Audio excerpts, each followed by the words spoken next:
Vamos lá, o capítulo de número 3, o versículo é o de número 12. Glória a Deus. Vamos meditar um pouco nessa história aqui. E disse Josafá: está com ele a palavra do Senhor. Então o rei de Israel e Josafá e o rei de Edom desceram a ele. Mas Eliseu disse ao rei de Israel, preste atenção, irmãos, no que Eliseu falou para o rei. Olha só. Mas Eliseu disse ao rei de Israel: que tenho eu contigo?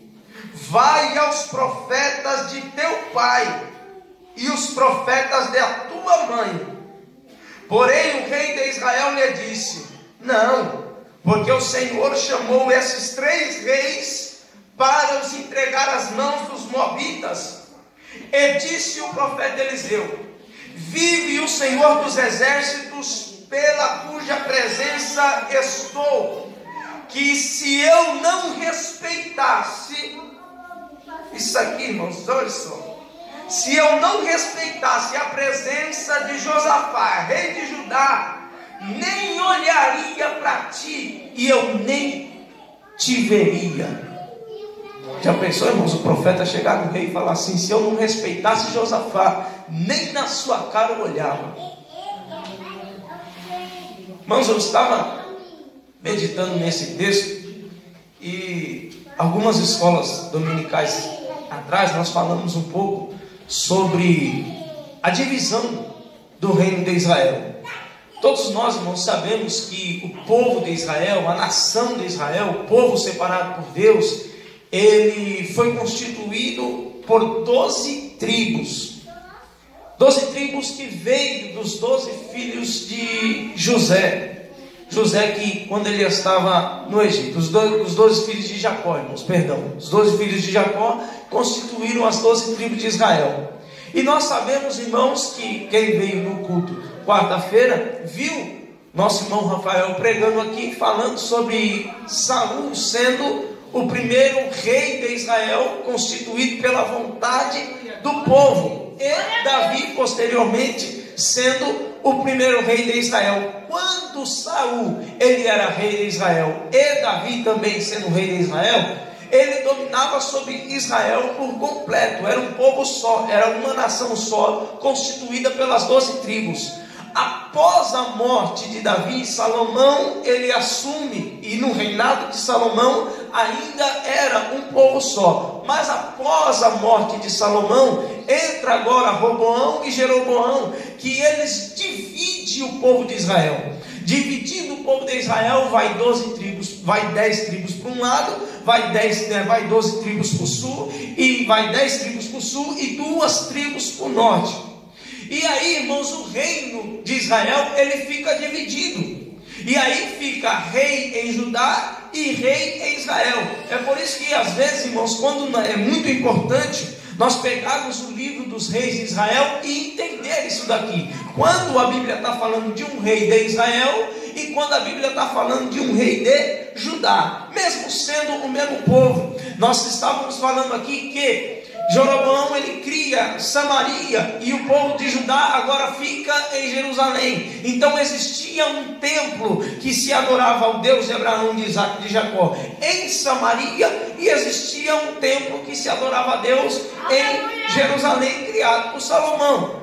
Então, irmãos, essa divisão ela vai de ano após ano, e a maioria dos reis que se levantaram no reino de Israel fizeram o que era mal aos olhos do Senhor. Fizeram, irmãos, aquilo que não agradava a Deus. Os reis que se levantaram em Judá, a maioria deles eram reis que fizeram o que agradava aos olhos do Senhor. É por isso que quando você lê o livro dos reis de Israel, você vai encontrar: e nasceu esse rei começou a reinar e fez o que era mal aos olhos do Senhor, e fez o que era reto aos olhos do Senhor. Você vai encontrar muito isso na Bíblia. Então essa foi a divisão do reino de Israel entre o reino do sul e o reino do norte. Pois bem, quando, irmãos, nós encontramos o rei que é mais conhecido, que reinou sobre Israel e que fez o que era mal aos olhos do Senhor, todo mundo conhece ele. Se eu falar dele aqui, todo mundo vai conhecer o rei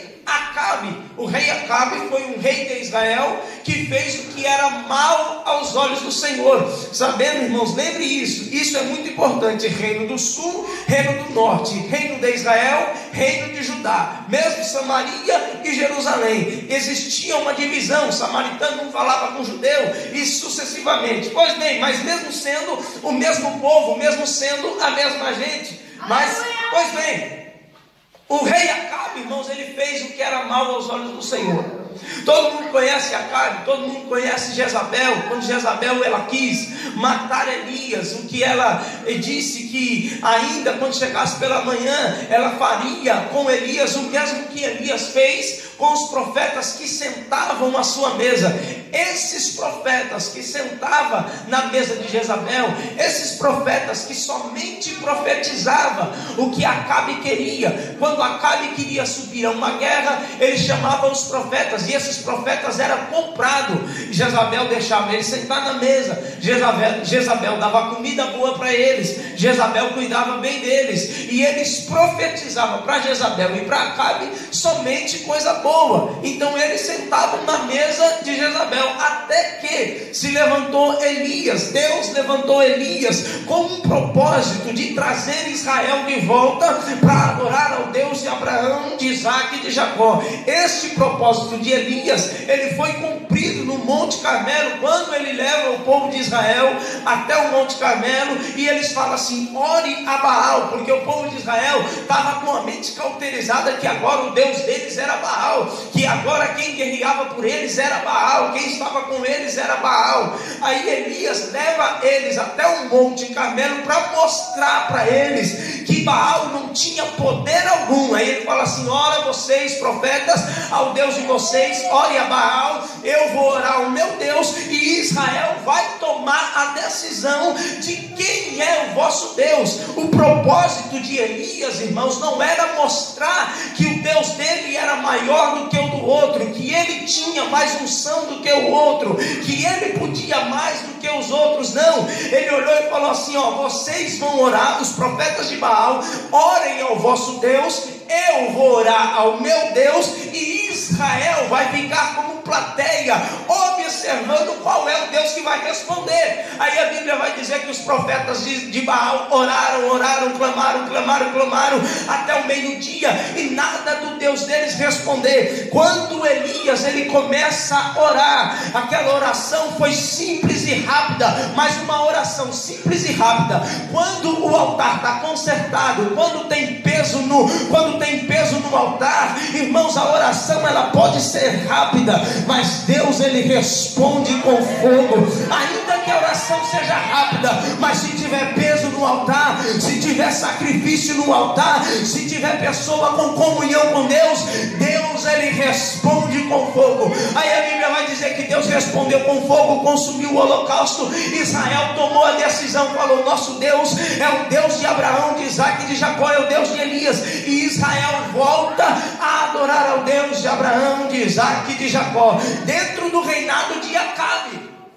Mas o que é interessante, irmãos, é que Acabe e Jezabel conseguiu cauterizar a mente daqueles profetas, mesmo que eles morreram. Mas eles eram profetas que vinham da escola de profetas, criada por Samuel. Eles vinham da escola de profeta, e eles eram para ser grandes pessoas na mão de Deus. Mas resolveu profetizar para Jezabel, resolveu profetizar para Acabe. Morreram, acabaram o reinado deles ali. Mas, irmãos, quando Elias ele continua o seu caminho, a Bíblia vai dizer que Elias ele desce e unge quem no lugar dele? Unge quem no lugar dele? Quem estava no lugar de Elias agora?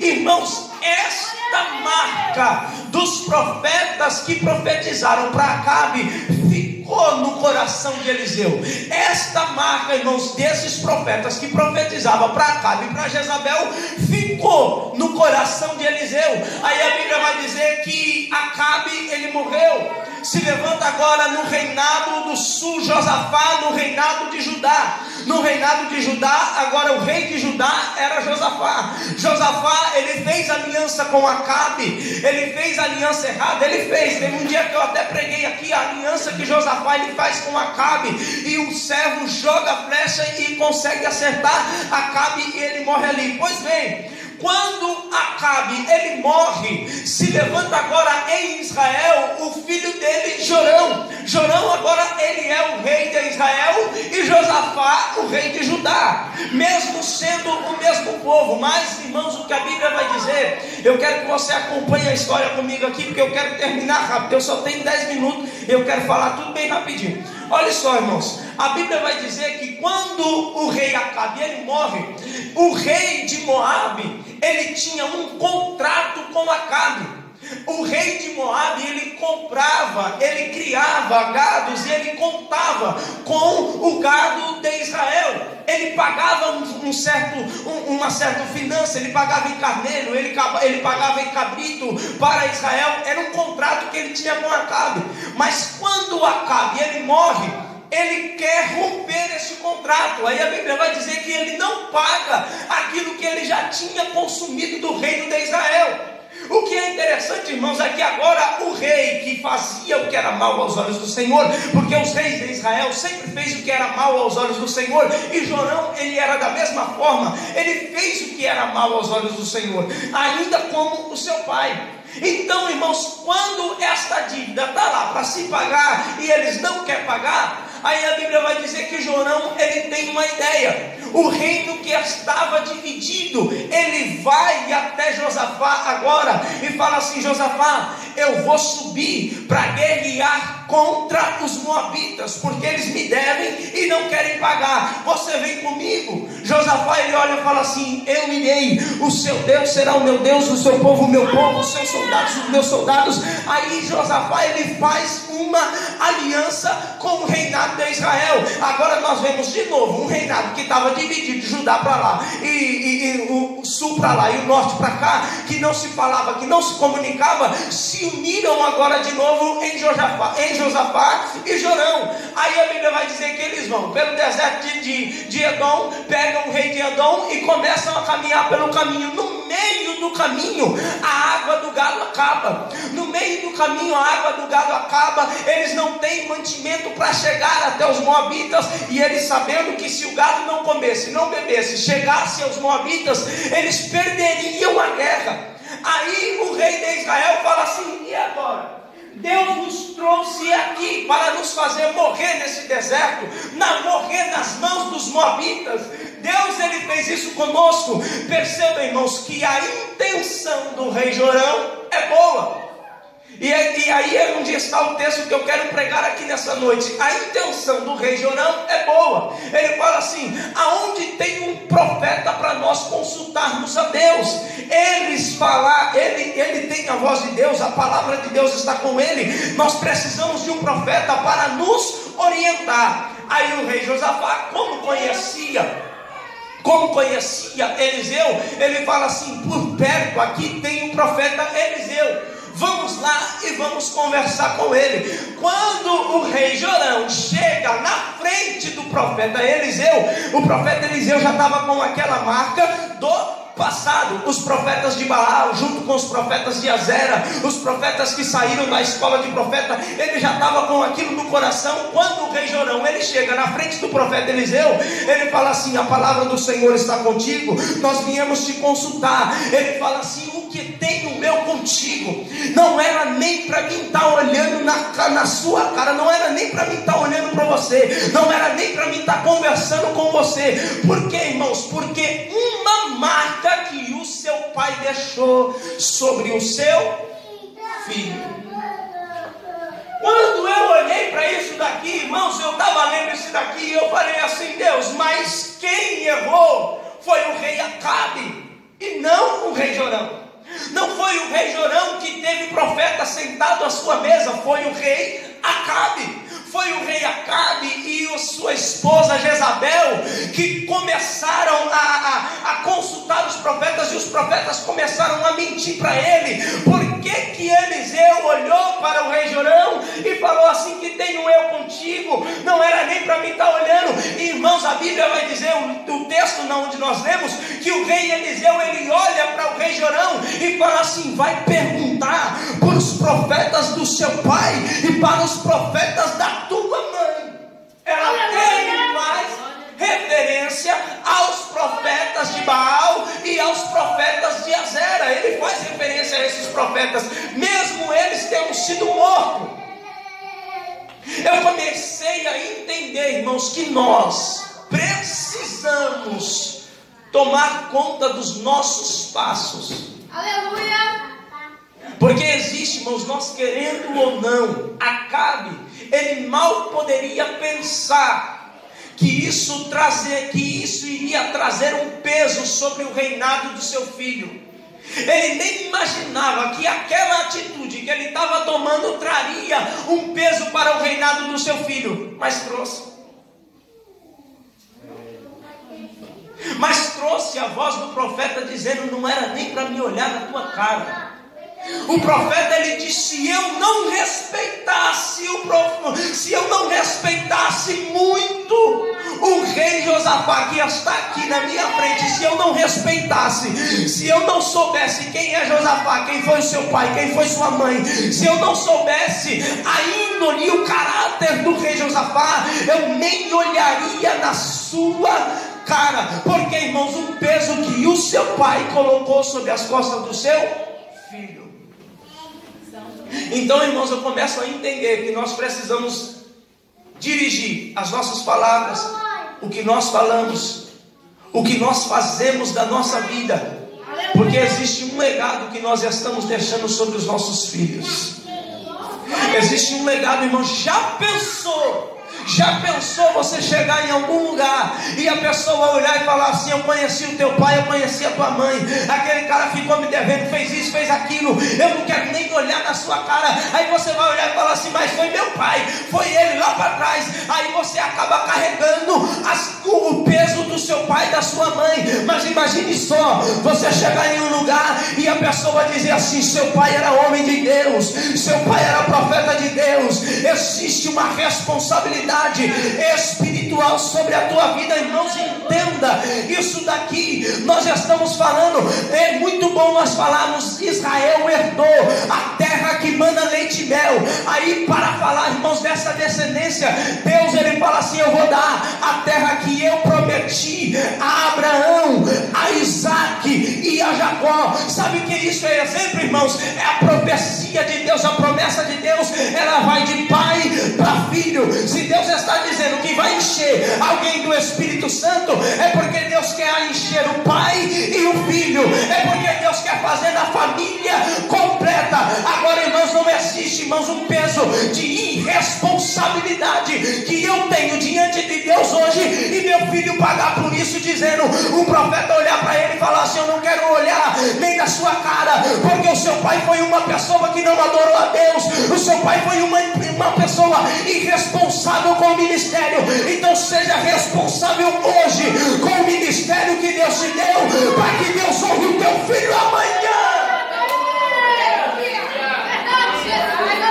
Hoje, irmãos, é culto de doutrina e eu tenho que falar essas coisas. Nós precisamos, irmãos, ser mais responsáveis com a obra de Deus, para que os nossos filhos participem da bênção amanhã. Existe, irmãos, um legado sobre nós. Aí a mocidade pode olhar e falar: mas eu sou jovem ainda, eu não tenho filho, eu não tenho marido, eu não tenho esposa, eu não tenho isso, eu não tenho família. Deus pode estar te estruturando hoje para você deixar um legado para alguém. Irmãos, existe um peso de responsabilidade ministerial sobre a nossa vida que nós deixaremos para os nossos filhos. Agora, irmãos, o rei Josafá, o profeta Eliseu, ele disse: se eu não respeitasse tanto o rei Josafá, nem olharia para ti. Está certo, por causa da divisão entre o reino sul e o reino norte, por causa do rei de Israel e os reis de Judá. Aí o profeta Eliseu, ele fala assim: mas eu vou ter misericórdia de vocês e eu vou consultar a Deus. E eu falei um texto aqui para o Lucas que ia deixar ele alegre, porque o profeta, irmãos, Eliseu, ele era cheio de Deus, sim ou não? Ele era cheio de Deus, sim ou não? Sim. Ele sentia a presença do Espírito Santo, sim ou não? Sim. Só que o profeta Eliseu, ele toma uma atitude, irmãos, que me impressiona, porque eu já vi tanta gente, irmãos, pregando, e você já ouviu também, pessoas pregando assim, falam assim: o avivamento ele vem pela palavra, a glória de Deus vem pela palavra. Sim, está certo? Está certo. Só que o profeta Eliseu, ele fala assim: traga-me um músico. Glória a Deus. Ponha ele aqui na minha frente e fala para ele começar a cantar. Fala para ele começar a tocar. E o músico veio, começou a tocar. E o profeta começou a sentir a presença do Espírito Santo. E Deus começou a encher o profeta só com o dedilhado do músico que estava na frente dele. Ele começou a tocar e Deus enchendo. Ele começou a tocar e Deus trabalhando. Ele começou a tocar e Deus, irmãos, enchendo a boca do profeta. Até que o profeta olhou e falou assim: pode parar de tocar, que Deus ele já me deu uma palavra. Vocês vão sair por esse deserto e vão começar a cavar uma vala no meio da rua. Se pode cavar vala, pode cavar buraco, pode cavar isso, pode cavar aquilo. Não tem chuva, vocês não vão ver, vocês não vão ver vento, vocês não vão ver chuva, mas pode cavar que Deus ele vai dar água. Ai, irmãos, quando eu comecei a ler esse texto, eu comecei a entender que mesmo no deserto, irmãos, o profeta estava dizendo para ele: vocês não vão ver vento, vocês não vão ver chuva, mas pode cavar lugar para água, pode cavar lugar para chuva. Você não está vendo nada, mas pode cavar, porque vai chegar e é Deus. Profeta, irmãos, eles têm uma palavra meia, irmãos, de outro mundo assim. Você está no meio do deserto, o gado não tem água, ninguém tem nada. Ele fala assim: pode cavar lugar para água, porque Deus vai fazer água descer nesse lugar. Os moabitas, irmãos, estavam criando estratégia para pegar Israel, assim, para pegar o rei de Edom, o rei Josafá e o rei Jorão. Eles estavam criando estratégia. A Bíblia vai dizer que os moabitas, eles pegaram, fecharam, colocaram flecheiros, começaram a colocar soldados cercando aonde os reis estavam, assim, começaram a cercar eles. Aí sabe o que eles fizeram? Chegaram de manhã, levantaram o altar, ofertaram ao Senhor, irmãos. E se você, irmão, não entender isso aqui, irmãos, porque a Bíblia vai dizer, irmãos, que eles levantaram, ofertaram ao Senhor o sangue do sacrifício desceu nas covas aonde eles tinham cavado. O sangue do sacrifício encheu, irmãos, e começou a se misturar com a água que vinha da terra, do rio que vinha de Edom.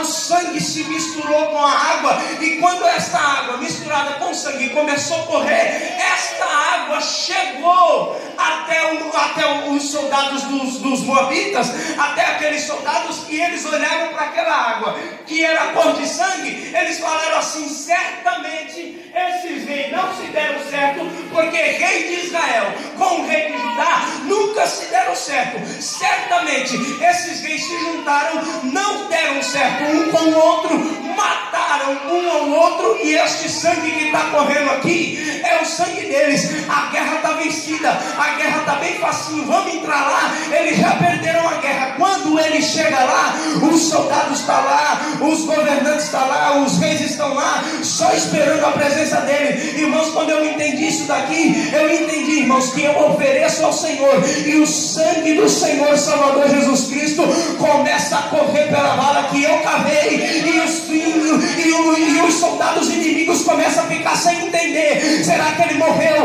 Ou será que ele está vivo? Será que ele vai viver ainda? Ou será que ele já morreu? É o sangue de Cristo que corre sobre a tua vida, e o inimigo ele não entende o que Deus ele faz na sua vida, irmãos. Deus ele tem cada estratégia para surpreender os inimigos. Irmãos, me perdoa que eu estou gripado hoje, mas eu sinto, irmãos, a presença de Deus de forma especial aqui. Irmãos, eu estou aqui que eu estou com a minha garganta inflamada, mas Deus, irmãos, Ele tem uma palavra de Deus para você que entrou aqui nessa noite, dizendo: cuida das amizades que você faz, cuida das alianças que você faz, cuida dos seus dias de vida hoje, que é um legado que você vai deixar para amanhã. Então pode começar a cavar, porque Deus, Ele vai dar providência para você, para sua casa, para sua família, para sua descendência. Irmãos, o maior desejo de Deus, irmãos, no Antigo Testamento era unir novamente o rei de Israel, o reinado de Israel com o reinado de Judá, E sabe aonde, irmãos, isso foi unido? Quando Jesus, ele entrou em Samaria, dizendo: é preciso eu passar por Samaria. Quando ele entra em Samaria, ele fala para a mulher, ele fala assim: mulher, a hora vem e agora é. Jesus, ele estava dizendo que a aliança que foi quebrada por Roboão e Jeroboão, o povo de Deus foi dividido, estava como um osso seco no meio do deserto. Deus olhou para a mulher e falou assim: a hora vem e agora é, em que os verdadeiros adoradores não vão adorar nem em Jerusalém e nem em Samaria, mas quem é crente de verdade vai adorar ao Pai em espírito e em verdade.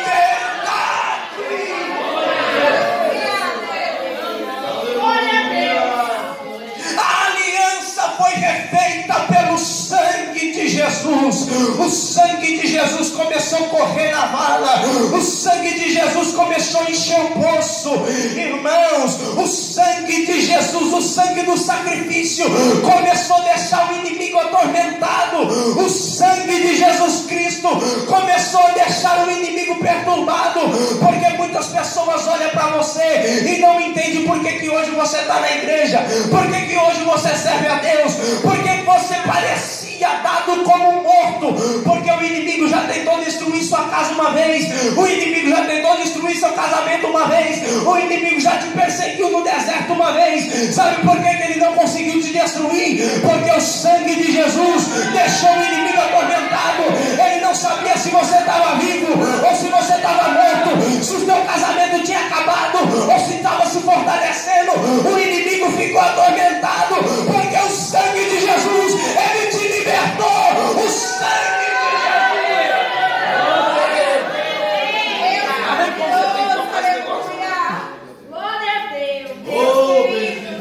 Oh, glória a Deus.